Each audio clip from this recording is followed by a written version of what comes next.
看溏心蛋还不错，里面有好大一块筋，刚好吃，卤的好软烂，然后胶质却都还在。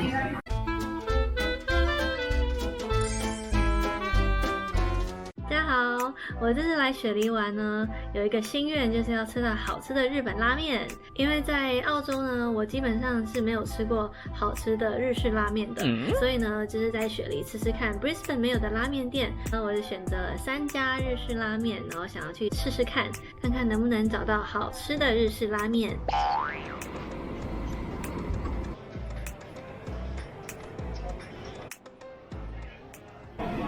第一家拉面店，我来到益丰堂，然后我没想到雪梨的益丰堂居然也要排队。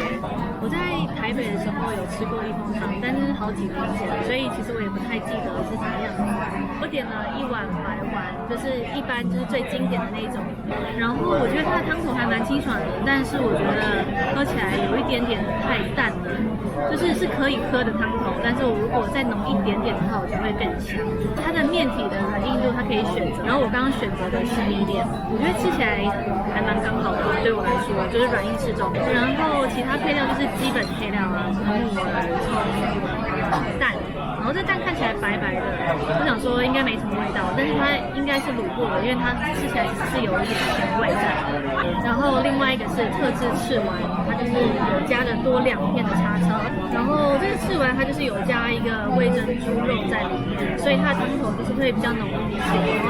汤头喝起来其实还蛮有层次感的，就是很丰富。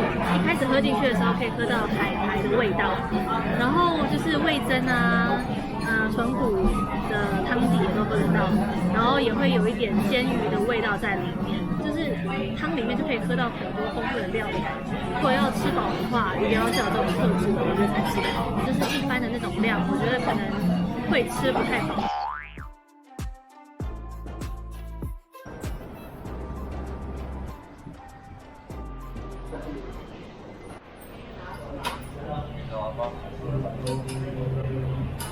它的溏心蛋还不错，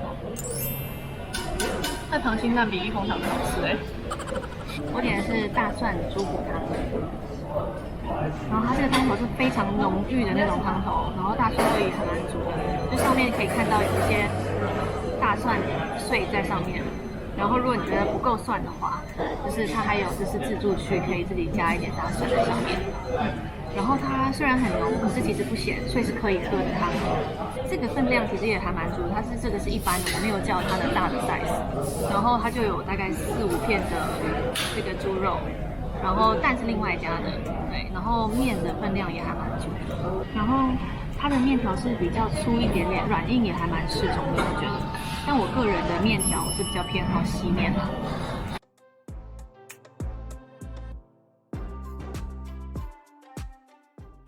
店的那个牌子有介绍说，它的猪骨汤头啊，都是用大骨去熬，然后有掺入了很多骨髓跟软骨，所以你看到它这样其实很浓稠啊。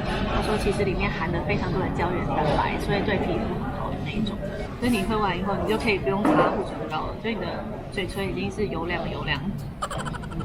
如果你觉得汤头太浓的话，它可以后面有清汤让你自己加，就可以把这汤头再变淡一些。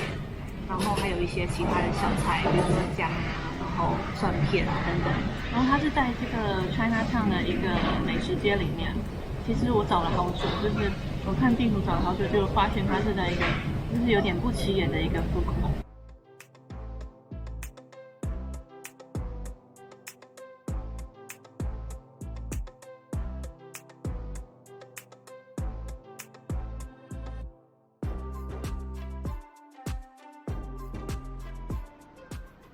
在雪梨的最后一天来吃第3家拉面了，这家是尼龙面萨卡，然后这家排名也是就是在雪梨的拉面里面很靠前的一家拉面店。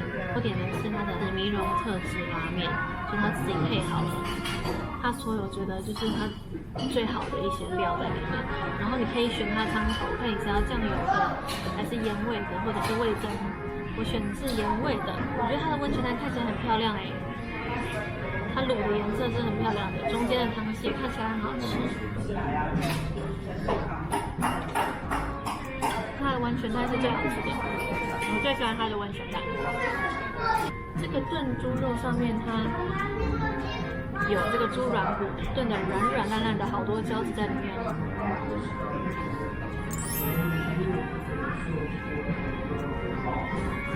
卤的好吃。这个他说他米蓉，他有讲说是他特制的，就是他说在其他地方可能吃不到。这块卤猪肉的中间其实是筋里面有好大一块筋，很好吃，卤的好软烂，然后胶质却都还在。喜欢吃牛筋的人呢，这个超好吃的，这真的是，我觉得这碗面的精华就是在这一块肉上，一大条都是筋。然后旁边的肉卤的也很有味道，卤的很好吃。然后但是我觉得它的叉烧肉就一般般，没有什么特别的味道。然后是蛮厚实的，对，然后分量也还蛮够的，有4片。喝喝看它的汤头。